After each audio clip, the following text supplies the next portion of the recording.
The streets of London are full of history.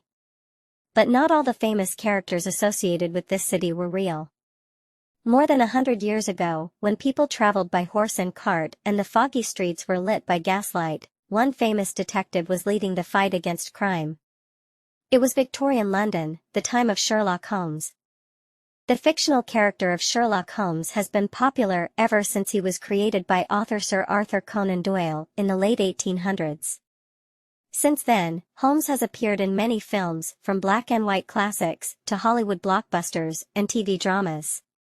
Even though Sherlock Holmes wasn't a real person, you can find evidence of him all over London. There is a statue of Sherlock Holmes near Baker Street. Just around the corner, you can find his famous address, 221B. Look! More evidence of Sherlock Holmes, a pub named after him. Let's pop in. There are lots of Sherlock-related things inside the pub. The pub even has its own room, which is supposed to look like Sherlock Holmes's study with his famous pipe and laboratory instruments for his forensic or scientific approach to solving crimes. Roger Johnson is from the Sherlock Holmes Society of London. What makes Sherlock Holmes so interesting, Roger? He's a hero, but he's a flawed hero in a way. He doesn't have superpowers in the way that, say, Superman does or the Marvel Avengers. He's a real human being and you can feel with Sherlock Holmes, as you can't do with Superman. Yeah, I could be like that. Why is he still so popular?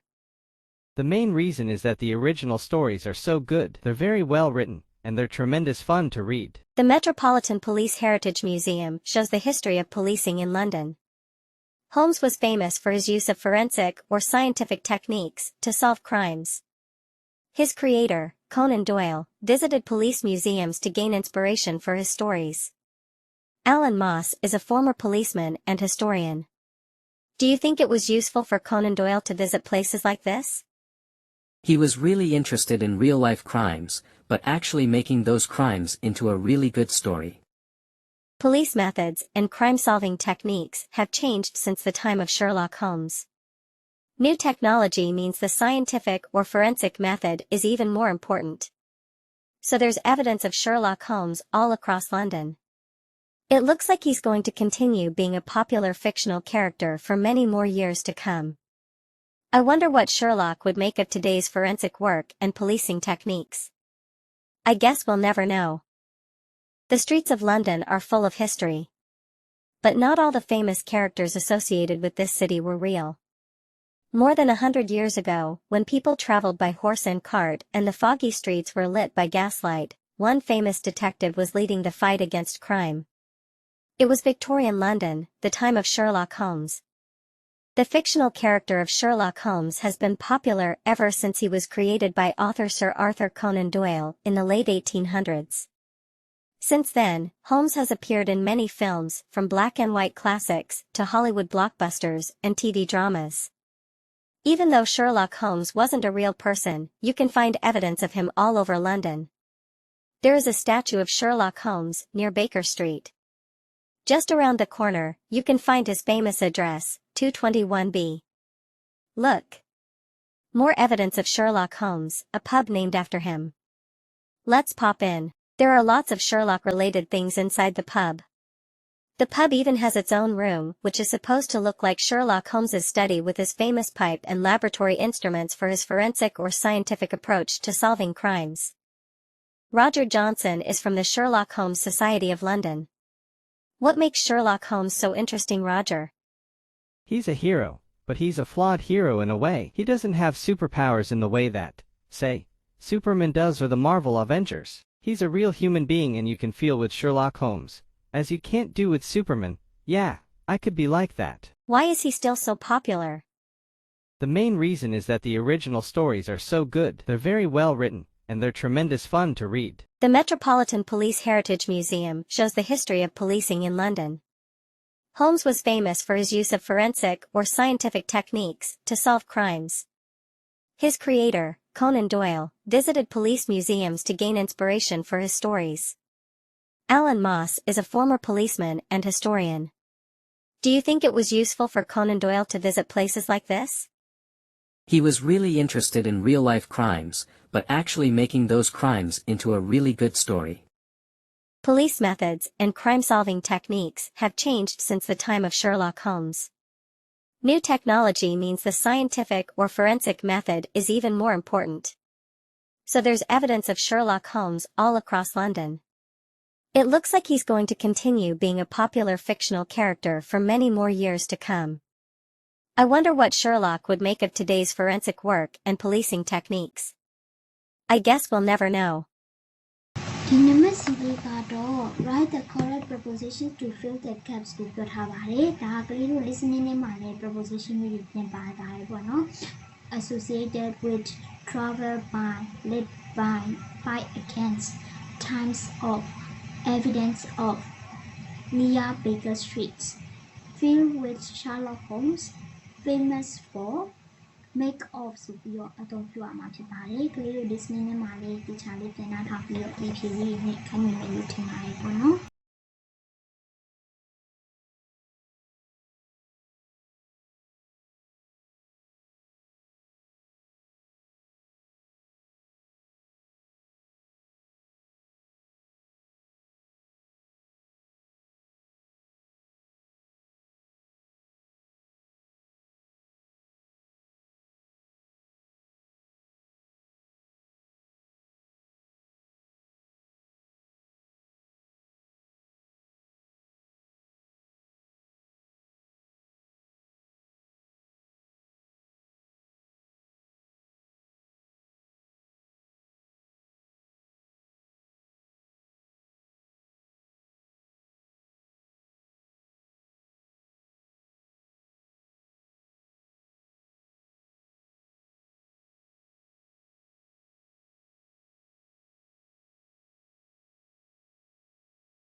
ဒီနံပါတ်ဒီပါနေကတော့ကလေးတို့ကဒီပေါ့နော်ဒီရာဇဝတ်မှုတွေဖြစ်တဲ့အခါမှာတချို့ဘလူလေးတွေမေးကြတယ်ဘလူလေးတွေပြောကြလဲဆိုတဲ့ဟာလေးကို practice လုပ်ဖို့အနေနဲ့တချို့ထည့်ထားပေးရဖြစ်ပါတယ်ကလေးတို့လည်းဒီ dialogue တွေမှာတချို့ဘာတွေမေးကြတယ်ဘလူတွေဖြေကြလဲဆိုတာကို useful language လေးကိုကြည့်ပြီးတော့ကလေးတို့လေ့လာလို့ရမှာပါ writing လို့ပြောတဲ့ခြေတို့ဒီ writing system လေးပါပါတယ် narrative writing ဆိုတာကတော့ဇာတ်ကြောင်းတွေကိုပြန်ပြီးတော့ပြောပြတာပေါ့နော်အဲဒါကြောင့်မလို့ဒီထဲမှာဆိုရင် imagine you are a student မိကိုမြင်စိတ်ကူးရင်ပေါ့နော်ကျောင်းသားတယောက်ဘယ်လိုကျောင်းသားတယောက်မျိုးလဲ who has witnessed a crime ရာဇဝတ်မှုတစ်ခုကိုသူတို့မျက်မြင်တွေ့ထားတဲ့ပုံစံမျိုးပေါ့နော်အဲ့လိုမျိုးလေးရေးသားပေးရမယ်အဲ့မှာ murders ဓမြမှုပဲဖြစ်ဖြစ် thief တခိုးခိုးတာပဲဖြစ်ဖြစ် short living အလစ်တုတ်တာပေါ့နော်အလစ်တုတ်သမားပဲဖြစ်ဖြစ် big forgetting လို့ပြောတယ်ခပ်ပိုင်းနိုင်လို့ပုံစံမျိုးပဲဖြစ်ပေါ့နော်ဘယ်လိုမျိုးရာဇဝတ်မှုမျိုးကိုပဲဖြစ်ဖြစ်ကိုမျက်မြင်တွေ့ခဲ့တဲ့ကျောင်းသားတယောက်အနေနဲ့ရေးဖွဲ့ပြရမှာဖြစ်တယ် write a detailed narrative recounting အဲ့တော့ကျတို့ကဒီပေါ့နော် detailed information တွေပေးရမယ် narrative writing ဒီဇာတ်ကြောင်းကိုပြန်ပြောပြီးတော့ပြန်လဲပြောပြတဲ့အခါမှာတဲ့ the incidents ဒီအဖြစ်အပျက်ကိုပြန်လဲပြောပြပြီးတော့အသေးစိတ်ကိုစကြောင်းတွေကိုပြန်ရေးပြရမှာဖြစ်တယ်။အခါမှာ describe what happened ဘာဖြစ်ခဲ့လဲ how you felt ဘယ်လိုခံစားခဲ့ရလဲ and the outcomes of the events အဲ့တော့ဒီဖြစ်ကနေပြီးတော့နောက်ဆုံး result ပေါ့နော်ဘယ်လိုတွေရခဲ့လဲဆိုတာကိုတစ်ချက်ရေးပြပေးရမှာဖြစ်တယ်။အဲ့မှာ paragraph 5 ပိုက်ရှိပါတယ်။ paragraph 1အနေနဲ့ကတော့ setting the scenes ပေါ့နော်ဒီ sceneဖြစ်ခဲ့ရလဲ where and when the crime took place ပေါ့နော်ဒီရာဇဝတ်မှုနဲ့ရာဇဝတ်မှုတွေဖြစ်ခဲ့တဲ့ဘယ်အချိန်မှာဘယ်နားမှာဖြစ်ခဲ့ရလဲ paragraph 2အနေနဲ့က character ပေါ့နော်အဲ့မှာဘယ်သူတွေပါတယ်လဲ introduce yourself as the narrator and any other characters involved ကိုအပါဝင်နောက်ထပ် တခြားသော guide တွေဘယ်သူတွေပါသေးလဲပေါ့မရဲသားတွေပါလားဒါမှမဟုတ်အနာလီမှာနေတဲ့ဒါမျက်မြင်သက်သေတွေပါမလားနောက်ခါကျတော့ကျူးလွန်တဲ့သူနဲ့ကျူးလွန်ခံရတဲ့သူပါမလားဆိုတာကိုခြေကဒီစက်ကြောင်းထဲမှာပါတဲ့ guidance တွေကို introduce လုပ်ပေးရမယ်နောက်တစ်ခု paragraph 3အနေနဲ့ကတော့ plot ပေါ့နော်စက်ကြောင်းကိုစပြီးရေးတော့မယ် narrate the sequence of events leading up to during and after the crime အဲ့တော့ဘယ်လိုမျိုးစဖြစ်ခဲ့တာလဲအဲ့တော့ဂျာဆိုမှုဖြစ်နေတဲ့အတောအတွင်းမှာဘာတွေဖြစ်ခဲ့တာလဲနဲ့ဒီနောက်ဆုံးဘယ်လိုပြီးသုံးသွားလဲဆိုတဲ့အကြောင်းအရာတွေပေါ့နော်အဲ့အရာတွေပါပါမယ်နောက်က paragraph 4ထဲမှာじゃ conflicts and emotions ဒီကြားထဲမှာပဋိပက္ခအချင်းချင်းစကားများလည်းရှိမယ်ငြင်းကြခုန်ကြတာလည်းရှိမယ် emotion သူတို့ရဲ့စိတ်ခံစားချက်တွေ feeling တွေဒေါသထွက်တဲ့လူရှိမယ်စိတ်တူတဲ့လူရှိမယ်ဒါမှမဟုတ်ရင်ငိုတဲ့လူရှိမယ်ပေါ့နော်ဒါကတော့အမျိုးမျိုးတစ်ချို့တွေ့ရတယ် describe your feelings and reactions as the crimes unfold ဒီရာဇဝတ်မှုပေါ်မှာကိုယ့်ရဲ့ feeling ရောဒါကိုယ့်ရဲ့ reaction ကိုရောရှင်းပြပြရမှာဖြစ်တယ်နောက်တစ်ခု paragraph 5အနေနဲ့က resolution ပြန်လည်သုံးသပ်ရမှာပေါ့နော် explain what happened after the crime ဘာတွေရာဇဝတ်မှုပြီးတဲ့နောက်မှာရောဘာတွေဖြစ်ပျက်တာလဲ did you report it အဲ့ဒါတွေကိုပြန်ပြီးတော့ report လုပ်ပေးရမယ် what was there an investigations and how did it affect you and other involved အဲ့တော့ဘယ်လိုမျိုးအချက်လက်တွေဘယ်လိုမျိုးဒီရခဲ့တယ်လေနောက်တစ်ခုကမင်းကိုရောအဲ့ထဲမှာပါဝင်တဲ့သူတွေပေါ့နော်ဒီအမှုဒီ crime ထဲမှာပါဝင်ခဲ့တဲ့ guidance တွေကရောဘယ်လိုမျိုးအကျိုးကျေးဇူးတွေရရှိခဲ့တယ်လဲဆိုတာကိုကလေးတို့ကတပိုက်ချင်းစီကိုတက်နိုင်သလောက်လေးရေးပေးရမှာဖြစ်ပါတယ်ကျေးဇူးများတင်ပါတယ်ရှင်